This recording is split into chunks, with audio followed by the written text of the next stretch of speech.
सिमरन की छोटी बहन विभा माँ के होते हुए भी सिमरन के ही पीछे लगी रहती थी। सिमरन, आ गई हो तो इसे खाना खिला दो।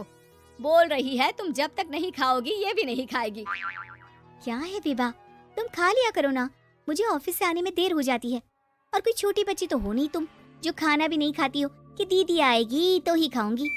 हाँ हाँ, छोटी बच्ची ही समझ लो। और एक बात, जब आपको पता है कि मैं आपके बिना नहीं खाती हूँ तो रोज रोज क्यों बोलती हो? अरे क्या है ये, दोनों बहनें कम माँ बेटी ज्यादा लगती हो।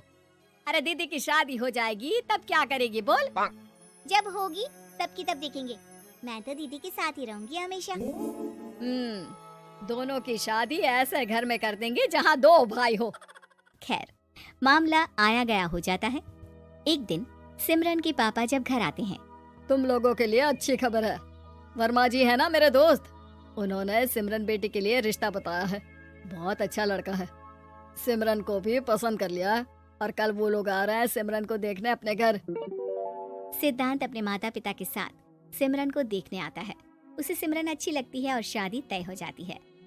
सिद्धांत की माँ कहती है, अब तो हम लोग ले जाएंगे जल्द ही अपनी सिमरन को यहाँ से। अरे हाँ हाँ, क्यों नहीं, आपकी ही है अब तो हमारी बेटी। दूर खड़ी विभा सब सुन रही होती है। अब तो दीदी की शादी हो जाएगी, फिर तो वो चली जाएंगी। दीदी के बिना मैं कैसे रहूंगी? कुछ ना कुछ तो करना ही होगा जिससे दीदी की शादी ही ना हो। सभी के जाने के बाद क्या शादी के बाद दीदी हम लोगों के साथ नहीं रहेंगी? अरे नहीं तो फिर क्यों रहेगी, शादी हो जाएगी तो अपने घर चली जाएगी ना। तो मैं भी जाऊंगी उनके साथ, मेरा भी सामान पैक कर देना। अरे कैसे बात कर रही हो विभा, दीदी के ससुराल छोटी बहन नहीं जाती। हाँ, कभी कभी जाकर मिलाना और रोज फोन पर भी बात कर लेना, ठीक है? नहीं पापा, आप तो जानते हैं मैं दीदी के बिना खाना भी नहीं खाती, ना ही मुझे उनके बिना नींद आती है। सिमरन बहन की बात सुनकर इमोशनल हो जाती है। अगले दिन से विभा खाना खाना छोड़ देती है। लोगों के लाख समझाने के बाद भी विभा ना खाती है ना ही सोती है। अंत में हार मानकर सिमरन सिद्धांत से मिलती है। सिद्धांत, मेरे मम्मी पापा ने बचपन से ही विभा और मुझे साथ रखा। वो मुझसे बहुत जुड़ी है। मुझे उसकी टेंशन रहेगी शादी के बाद, क्योंकि वो मेरे बिना नहीं रह सकती है। अरे ये तो छोटी सी बात है, वो हम लोगों के साथ हमारे घर में रह सकती है।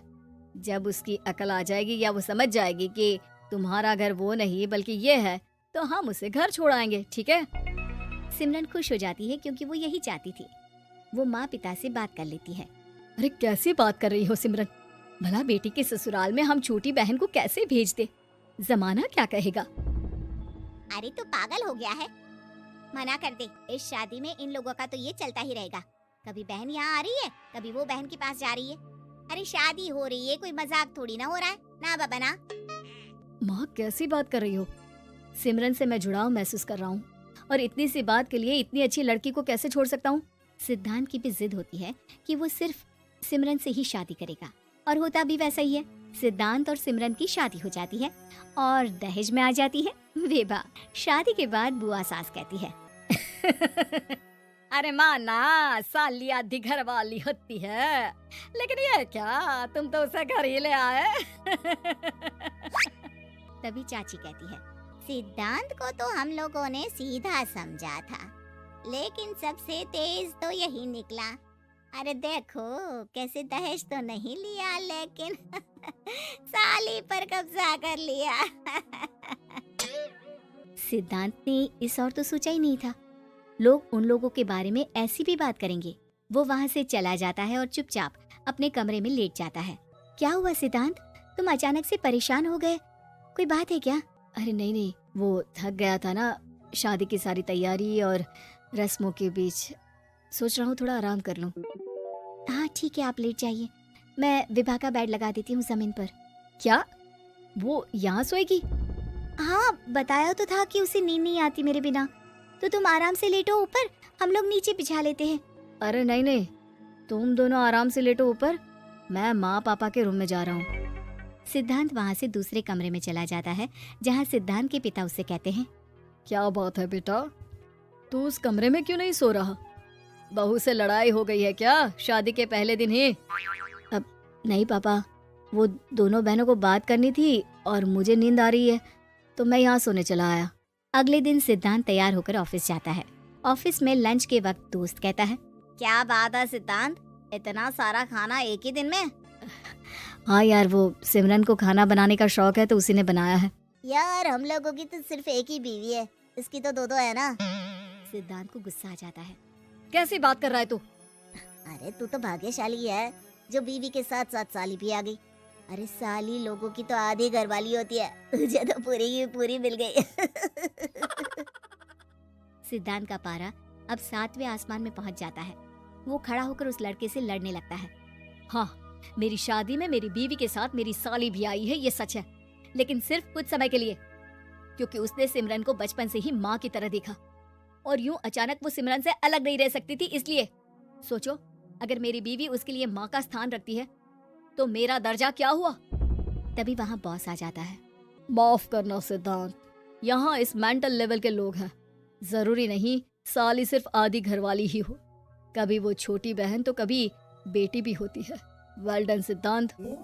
सिद्धांत को अब ऑफिस में कोई कुछ नहीं कहता, लेकिन आस पड़ोस का वो तो वही हाल रहता है। सिद्धांत ऑफिस से घर की ओर आ रहा होता है कि रास्ते में उसे अपनी कॉलोनी का दोस्त मिल जाता है। क्या बात है, चेहरे की चमक बता रही है, शादी से बड़ा खुश है तू, क्यों? हाँ यार, अच्छी लड़की और अच्छा परिवार मिलना कहाँ होता है जल्दी आजकल। यार हमें भी दिला देना ऐसा परिवार जहाँ एक के साथ एक फ्री की स्कीम चल रही हो। सिद्धांत को फिर गुस्सा आ जाता है। वो दोस्त को मारने के लिए हाथ उठाता ही है कि वहाँ विभा आ जाती है। अरे जीजू रहने दीजिए ना, ये लोग नहीं समझेंगे कि इंसानियत क्या होती है। ये सच है कि दीदी से कैसे दूर रहना, ये मुझे पता नहीं था। आपने मुझे दीदी के पास रहने का मौका देकर ये समझने का मौका दिया कि लड़की का असली घर उसका ससुराल होता है। मैं समझ चुकी हूँ, मैं जा रही हूँ जीजू, लेकिन मैं खुश हूँ कि आपने मुझे अपनी छोटी बहन समझा। सभी उन लोगों को देखकर ताली बजाने लगते हैं। विभा अपने घर चली जाती है और सिद्धांत खुशी खुशी सिमरन के साथ रहने लगता है।